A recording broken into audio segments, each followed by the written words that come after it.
California's Gold is produced in association with KCET Los Angeles and is seen statewide on California Public Television.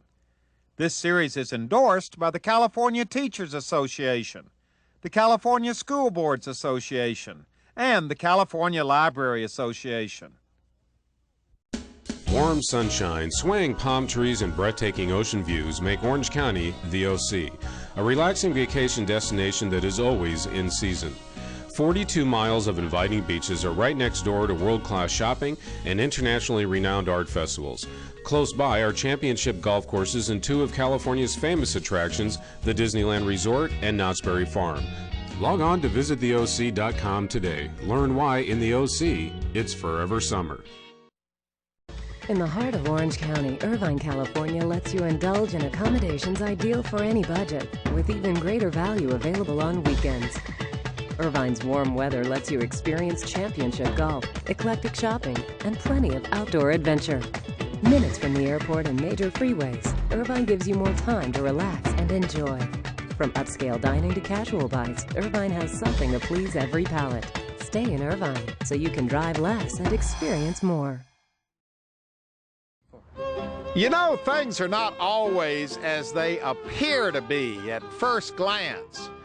For example, right now, looking around you, you'd probably never guess that we're in Surf City. We're in Huntington Beach.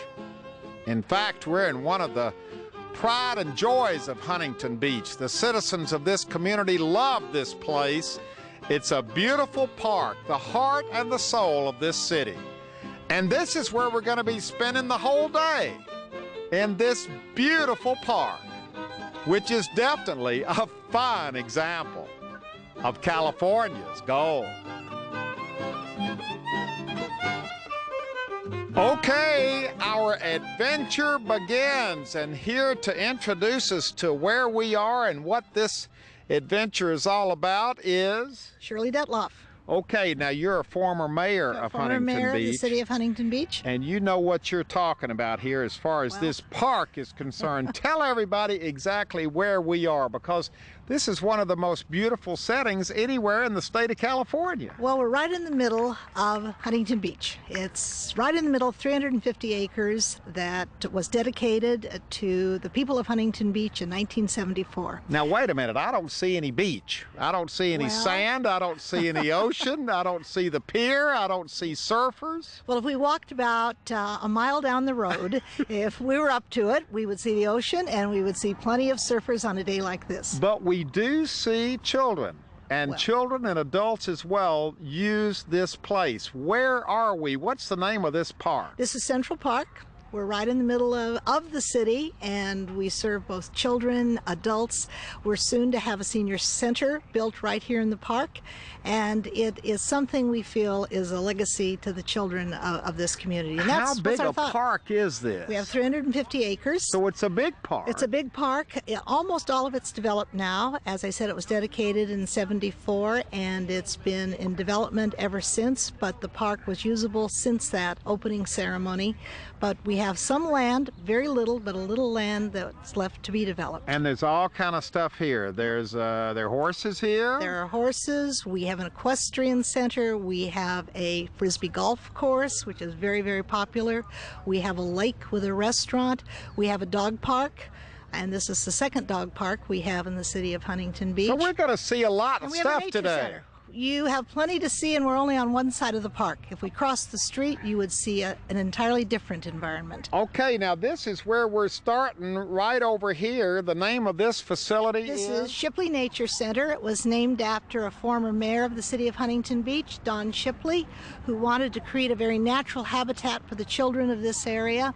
And he was a professor at Long Beach State, and as I said, he was a former mayor, and this was his dream. And I think the citizens of the community have really lived up to the dream he had, and we've kept it going, and it's completely through volunteer efforts. All right, so we're going to start off our tour along with all these kids. I guess there's a constant flow of kids coming through here. We have probably 20,000 children a year that come through Shipley. Not only the Shipley Friends of Shipley Nature Center programs, but this is Inside the Outdoor, a county-sponsored educational program. So there's a lot going on here. Lots of children, always here. All right, so there we go. That's where we're starting it right there. Along with all these kids, we're going to start off our adventure in the Shipley Nature Center here at Central Park in Huntington Beach.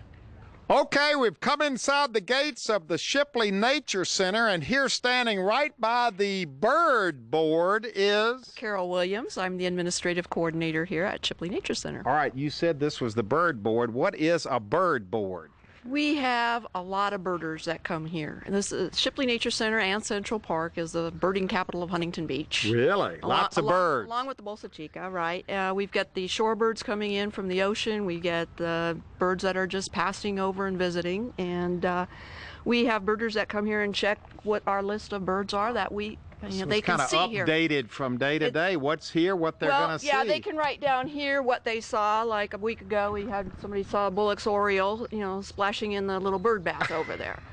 So well, you've got plenty of room for birds to hang out. How Yeah. many acres have you got here? 18 acres is in Shipley Nature Center. And that's in part in the middle of the park. We're on the side of the park, yeah. But you're part of the park. We are definitely part of Central Park. All right, and a big part of this Shipley Nature Center is what's going on right out here, and the lady right over there, give us a wave. She's over there by the bird bath. That's where we're going right now, to meet the bird bath lady. No, she's actually Nancy Harris, and this is her demonstration garden. She's one of our wild gardeners here. Okay, we're hooking up with Nancy. I called you the bird bath lady. You don't mind that, do you? Tell us about this garden, because this is, boy, look over here. This is your pride and joy. What's going on over here? Let's walk over here. This is labeled as the hummingbird garden. Right. And these plants, California native plants, will attract the hummingbirds because most of them have little tubular flowers. The hummingbird can get in and some of the others birds can't. So is this whole garden right here, is this all California native stuff? Absolutely. And what's the idea, to get people hooked on planting these in their own gardens or in their own yards? Exactly. The California natives have their own time clock, which they bloom from around January through March, and they start closing down a little. Of course, they're in their last throws right now. Well, some looks of pretty them. nice to me. Look at Yeah, this. some will last longer. Who takes but care of all this? Let's I walk. do. You don't do the whole thing, do you? I do. Really? Well, there's not a lot to do, really. It's Well, that's right. That's one of the benefits Yeah. of native plants. Yeah. Now we're standing by the butterfly garden. Does that mean these are butterfly friendly? These are all butterfly friendly plants.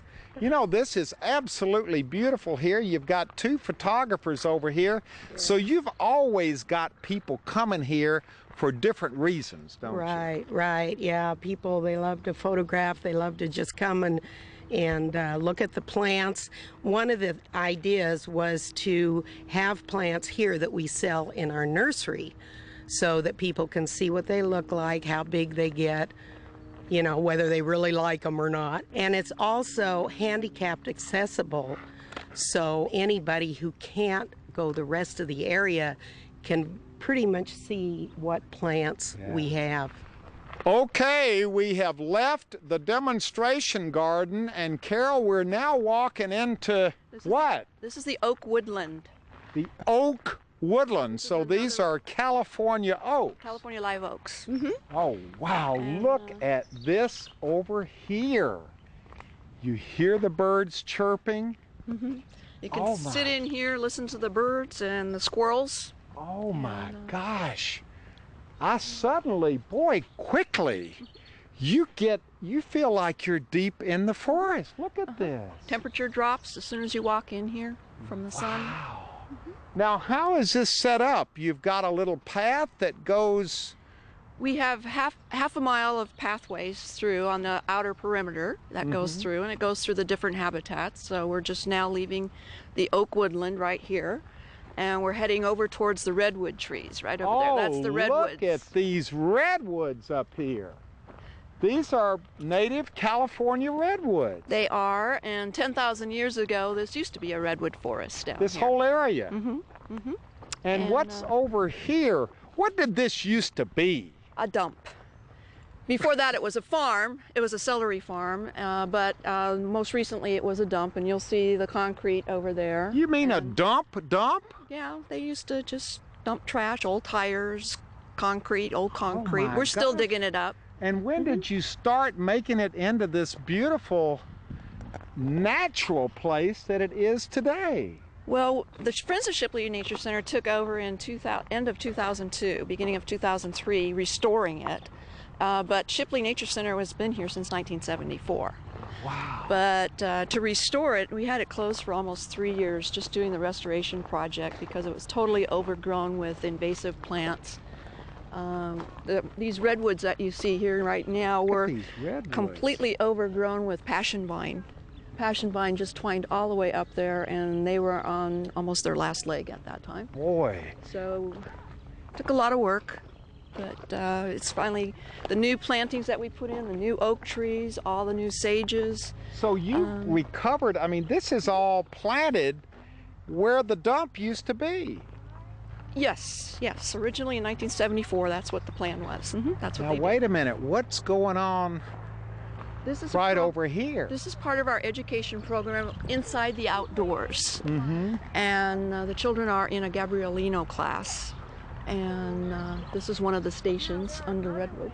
Oh, so you bring kids from place to place. They have different stations within Shipley Nature Center where they go through their different programs. And Janine is the Hi, head here, so Janine. she can explain. This is unexpected. I didn't think we were going to find kids out here. Yeah, What's going on? There's pretty much kids here every day. Shipley Nature Center is one of the many sites that we have throughout Orange County with the Orange County Department of Education. We're the Inside the Outdoors program. Yeah, so we have hands-on programs for kids, and these are third graders learning all about the local Gabrielino Tongva people. So this is not just about nature, this is about native peoples as well. That's correct. We actually blend the two together. So we talk about the native indigenous people who lived here at one point, and we blend it in with walks about the native plant usage. They learn all about how they hunted. In fact, what they're doing right here is they're learning about a common hunting method of using nets to catch ducks. Can we see the net? Can we see the net that you're showing everybody? And this is what they use to catch, to get ducks. That's exactly right. Yeah, they would have taken it after they made this and then thrown it right into the pond and then pulled up the ducks. We were just learning about that. And how far back would this method of catching ducks go? Oh gosh. Hundreds of years? Yes. Thousands of years. In fact, what's really interesting, it's not just for ducks, but it's for fish too. And we talk about utilizing plants. This is kind of interesting. There were a couple of native plants that were used to stupefy or stun fish. So what they would do is they would go into local ponds and they would use the seed of the buckeye or the seed of the wild cucumber, pulverize it, put it into a pond, and it would stun the fish, so the fish would float up to the water, and they would be able to scoop them up with the net. So it was a really ingenious way of fishing. Did you all know anything about any of this before today? No. Having fun? Yeah. Well, you just got, is this your first stop on the tour, or have you been to 2 or 3 of these stops already? Is this the first stop? I have 2 or 3. Oh, you've already My been? first time. Because aren't there a bunch of, there are different stops. Yeah, there's several different stops. In fact, this is the first section of their hunting station. The next part, we don't want to tell them, but there's some really ferocious stuffed animals around the corner that they're going to hunt in a moment using something called a rabbit stick. What was our hunting sign, kids? What's the hunting sign? And are we loud when we're hunters? No. All right, Vanessa, So we're going to be very... you can be my line leader. Everybody make the hunting sign. Here we go.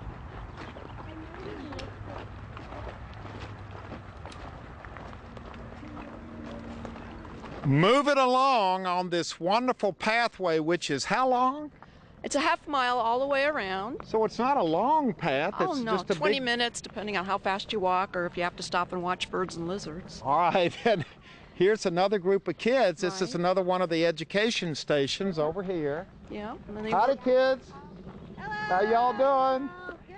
Everybody's happy out here in the... Oh, they love it here. Yeah. Sometimes we have 200 kids a day coming through here. Wow, but We're- look at this. Oh, gosh. This is entering the Sycamore Alder Grove. We're heading towards the stream bed. Wow, this is absolutely spectacular. Now, was this was here? Well, this was mostly planted in 74. Really? All 1974. of this has happened In the since last 30 years or 1974? so. So you had an idea of how you were going to lay everything out? There was a master plan that was done, and so this was laid out with sycamores and alders, and we've got the stream bed right up there, so this was a riparian area.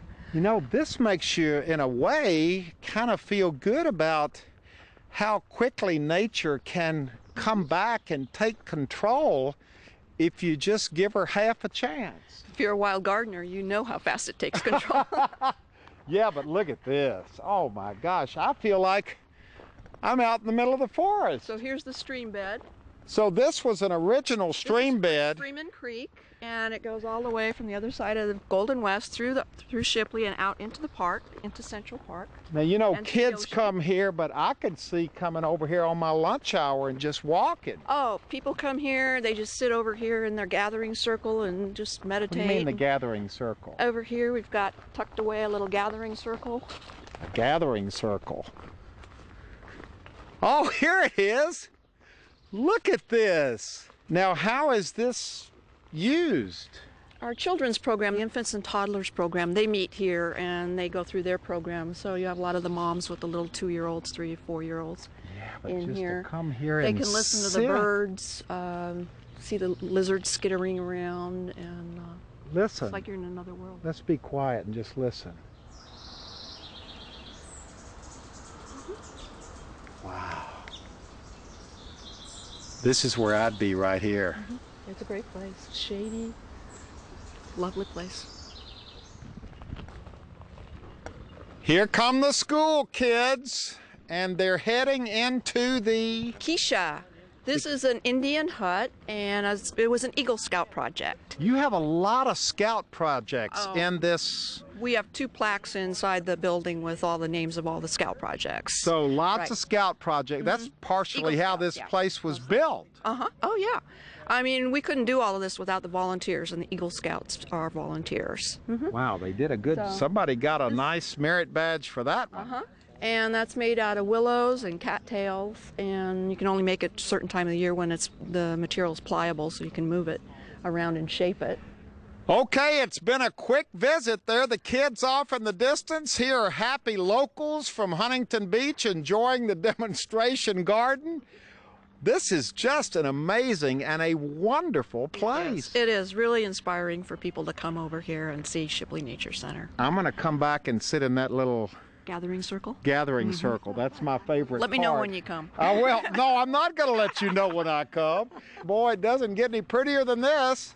With the kids off in the distance learning about their Native American and their natural heritage and this beautiful demonstration garden in the foreground. This nature center is really something to see. You got to come here and see it for yourself. This is a park of contrast, isn't it? Yes, we have acres of active areas where people can play baseball and where children can play in playgrounds, but we also have passive areas, areas where people can come and just enjoy the outdoors, have picnics, enjoy just being in very passive open space areas. So this is a passive area right That's here. right. This is where you'll find on a weekend this filled with people. Not quite so passive, but a lot of grass and a lot of places to spread your blanket and have a wonderful time. And But isn't it interesting that in California these days, especially here in Southern California, with so many people living here, the whole idea of just an open area, a passive area, is so wonderful, and it really took a lot of forethought when this park was laid out. Well, it's really a tribute to the people in the 60s who determined that we needed open space in the city of Huntington Beach. We're willing to work on a citizens committee to provide 350 acres of passive parklands for people to enjoy. Yeah. A real tribute, a legacy for the children of future generations. You got happy ducks here in Central Park on a beautiful lake out here, and this is totally unexpected with the reeds. You've got happy fishermen. Howdy, fellas. Hope they're catching something over there. Yeah. Now, what's the story on the lake? Is this a natural lake? This is a natural spring. We have 3 lakes in the park. 2 of them, because of the drought, do not have water in them. But this lake, even though it's low, has water year-round. So this is a natural spring-fed lake. That's right. And people use it for what? Let's walk down here. Well, it's used mostly for fishing and just enjoying the wildlife. Yeah. Most people, as you can see, it attracts a lot of wildlife because we're very close. Look at the little ducks over here. It's springtime in California. Those are little baby California ducks. And there'll be a lot of them this year. I've noticed that a lot of the ducks have made this their home. Wow. And so we will have a large group of little ducklings. And right over here is a restaurant. That's Alice in the Park. It's a wonderful restaurant for breakfast and lunch. So people come and sit on the patio, look at the lake. Right. Come over, maybe they fish for their breakfast. You don't know. Well, we don't know, but I haven't seen any barbecues going, but they certainly could. Wow, this is beautiful right here. Spring-fed, and right here, this has got to be one of the most popular parts of the park. It is. People love to have water, and I think they like to have their picnics, and one of the biggest picnic areas is right over by the lake, so they like to come down and enjoy not only the ambience of the lake and the wildlife in the lake, but those who like to fish. Now here comes one of those fishermen right now. Hello, sir. You hadn't caught a thing, have you? Nope, not yet. But you see, we were just talking about this. It's not whether you catch anything or not, it's just about the experience of being here in Central Park. That's true. It's about clearing your mind, not thinking about work. You're not thinking about actually the unemployment going on these days. Just throwing the pole out there, seeing what happens. And the biggest fish he's caught all day is this. Look at this one on his hat. It's an artificial fish. Yep. That's about, I have a feeling that's going to be it for you for the day. Well, sometimes you never know. They got some big bass in this lake. You just missed them stocking some catfish. They just put some new catfish in the lake. And so, you know. There's hope for you yet. Oh, always. Always. We got horses here in Central Park. Mary, you run this place. You run this part of Central Park. Tell us what we got here. This is a whole big equestrian center. Yes, we're lucky to have 25 acres of park property. We have 410 horses here. Wait a minute. You're boarding 410 horses in this park in Huntington Beach? Yes, we are. Now, don't you think that would come as a surprise to most people? Yeah, it does. Some people don't even know we're here. It's great, and we have riding schools, we have rental horses, we have 12 horses people can come out and rent and take a trail ride on. And I heard that you can ride almost all the way to the ocean from here. We're 2 miles from PCH, so we're really close to the ocean. So I could rent a horse here and ride it to the ocean almost. Right to the bluff. Yes, yes. Mary and I are walking arm in arm from the gazebo, but that happens a lot over here, doesn't it, Mary? Yes, it does. We have a lot of weddings and parties and special events here at the Equestrian Center. Right at the Equestrian Center. Yes. The gazebo is here. The horses are just right over here. How do the weddings and the horses get along? They get along great. At one time we had a groom and a bride ride down the aisle on horseback, and it was really fun. Wait a minute. You had a bride and a groom ride in on horseback and get married here in front of the gazebo, and then what did they do? Ride off into the sunset? They rode off into the sunset, yes. It was beautiful. Only in Huntington Beach. Whoa! Yeah, roller. There it goes. Now this takes the cake. What are we watching right now? That was a roller, they call it. Yeah, but what is this? What's going on here? Well, it's just like regular golf fuel. It's called? Disc golf. disc golf because there's a disc golf course here at Central Park. Right, right. And these are all the famous disc golf players right here. I don't know how The anonymous ones. I don't know how good they are. Let's see you do your thing. Then we got a really good guy over here. Come on over here. Let's see you do it. I'm amateur. He's the pro over Let's here. see you do it. Okay, all right. Some pressure on me a little bit. Get your position. There you go. There he goes. Light. All right, this is a driver. All right, here you go. Ready? There he goes. Whoa.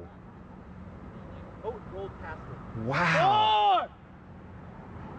Boy, you went 3 times further than the other guy. With a driver is going to go a lot farther than a putter. Fellas, I think he just showed you all up bad. You have to have the right club, Huell. I think, look, here are their clubs right here. You got all your different clubs. Walk to the different holes. One turns right, one turns left. Some you use as rollers, you know. Everything goes. You got to find the right disc. Shirley, come here a minute. What a great way to end up. Because this is all part of Central Park. It's all part of the park. So you see, we're meeting everyone's needs in this park. Well, fishermen, people riding horses, disc golf, hikers, bicyclists, nature lovers, bird watchers. Wow. It's all here.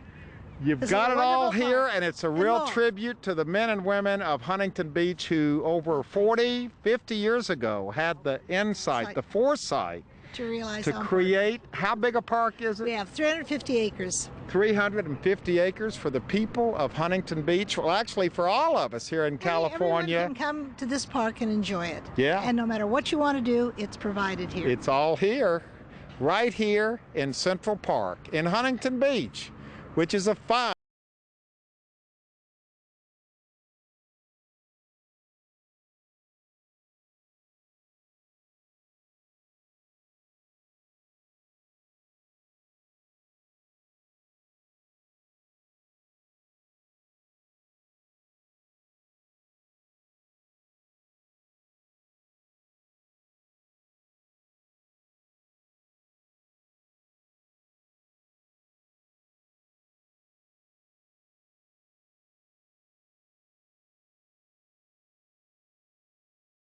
Palm trees and breathtaking ocean views make Orange County the OC, a relaxing vacation destination that is always in season. 42 miles of inviting beaches are right next door to world-class shopping and internationally renowned art festivals. Close by are championship golf courses and 2 of California's famous attractions, the Disneyland Resort and Knott's Berry Farm. Log on to visittheoc.com today. Learn why in the OC, it's forever summer. In the heart of Orange County, Irvine, California lets you indulge in accommodations ideal for any budget, with even greater value available on weekends. Irvine's warm weather lets you experience championship golf, eclectic shopping, and plenty of outdoor adventure. Minutes from the airport and major freeways, Irvine gives you more time to relax and enjoy. From upscale dining to casual bites, Irvine has something to please every palate. Stay in Irvine so you can drive less and experience more.